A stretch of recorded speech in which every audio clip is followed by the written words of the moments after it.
You know those draws that feel like a defeat? Tonight was one of those draws.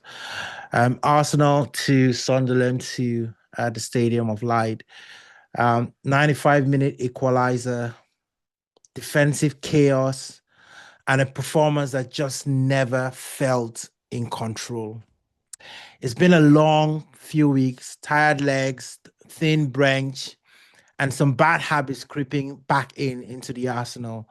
But there's still character and perspective to take away. So let's get into our three ups and our three downs.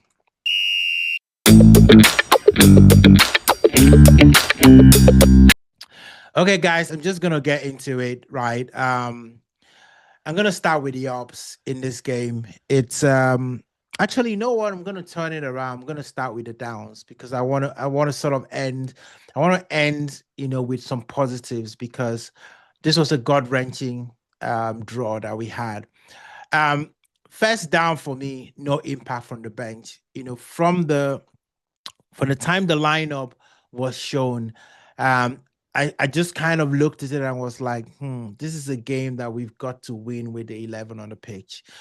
We had a couple of youngsters on the bench, and it was really, really bad timing. The bench offered no spark at all, and it could only be defensive reinforcement that you could look at the bench to bring into this game. There was times I thought Miles Lewis Kelly could come into the game and maybe he could do something, kind of hold the game a little bit. Clearly, there's a lot of things for us to learn. There are lots of players that we don't have. No Martinelli, no Gyökeres. It didn't feel like we could freshen things up in the attack. So this was one of those games that the defense needed to be solid. And the defense was the one that let us down in this game. And they are exactly my second down in this game. The defending for this game was absolutely abysmal. The two goals that were conceded by Sunderland, oh my goodness. Arsenal, I haven't seen us defend so badly in a long time. We chose the one game that was going to be physical to have our worst defending. We weren't first to the first balls, we weren't first to the second balls. It was almost as if we were almost stuck in quicksand a lot of the times. I'm not seeing us play that badly in defense since the Carabao Cup against Newcastle, where Gabriel and Saliba was all over the place. Sunderland had 13 shots and 7 on target. I mean, we've not been conceding shot on target in so many games, but it just felt like we were playing against prime Bayern Munich and prime Barcelona. That's how we made Sunderland look today. And fair play to Sunderland. They came in with a game plan and executed that game plan very, very well.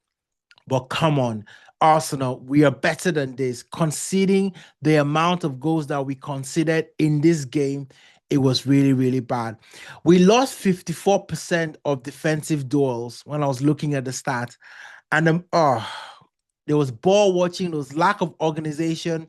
Raya had to make two big saves. Raya worked for his money today. Normally, he's a pedestrian, just observing the game, but today he had to work. And the identity of this team is about defensive control, and we were sloppy today. Unacceptable, guys. We need to do better. And I'm sure they're going to do better because they're going to look at the tape and they're going to have to hold their hands in their heads because this was not good. This was not good at all. I don't want to single out players, because that's not what we try and do in this podcast, but there are a lot of players that will look at themselves in the mirror and say we needed to have done better. And then the first half, that's the third down. First half was so disjointed. The energy wasn't there early on. And maybe this is because they've played a lot of games and the same team that played against Slavia Prague, other than Zubimendi coming in, was the same players that stepped out on the pitch today. Calafiori was rested, but I don't know whether that rest did him any good. The passing lacked zip. The transitions were slow.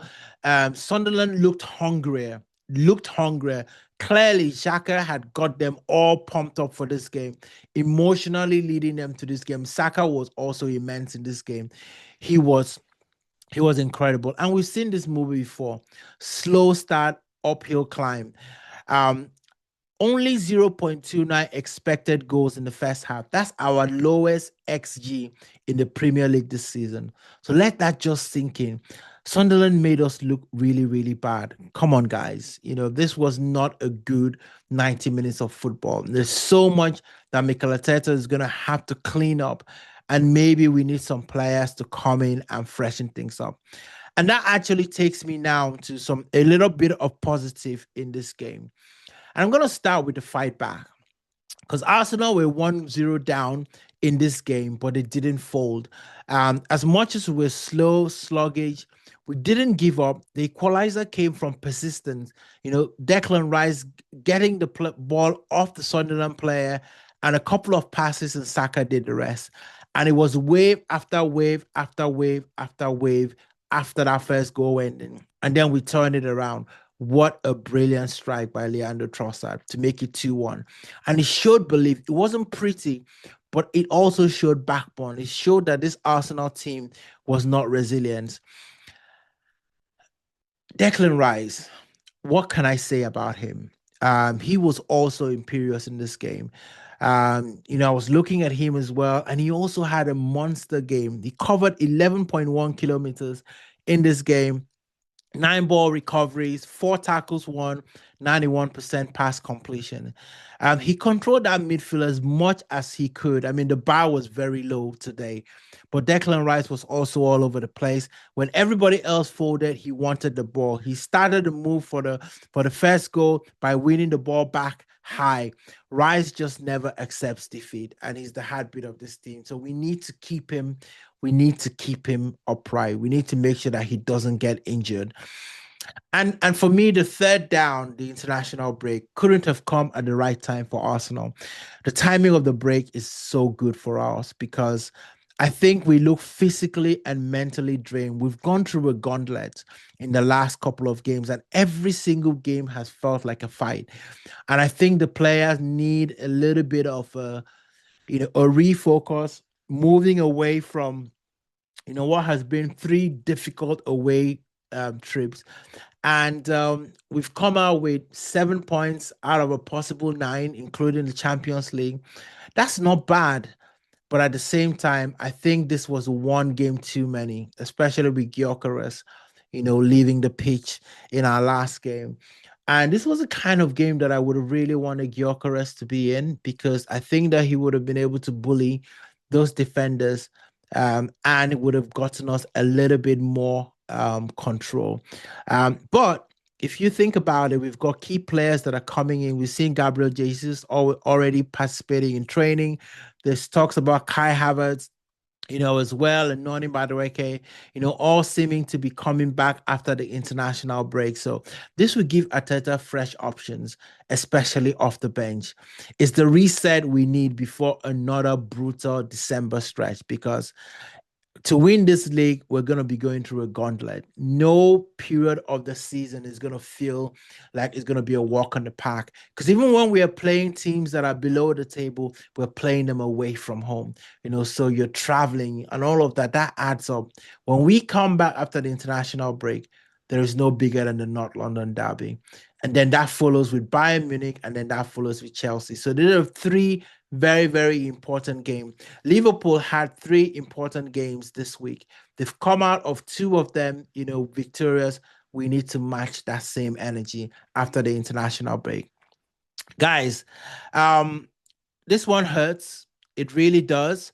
Defensively, all over the place, poor from the bench, and we're punished late. But there's still perspective. We're unbeaten. We've shown fight, and reinforcements are coming. So felt like a loss, but sometimes games like this are the ones that refocus you. So international break couldn't come back any sooner. Guys, hit that like and subscribe button. Appreciate all of you who listen to the channel as well. Please share this with as many people as possible. Like I say, win, lose, or draw, we're here to give you our take on the game on 3 ups and 3 downs. We get an international break. We get a time to look back and reflect a little bit. Let me know what you want us to talk about during the international break. And then, check out our post-game reaction after Prague, but also look forward to the preview of the North London Derby. That's going to be spicy as well. Until then, see you next time.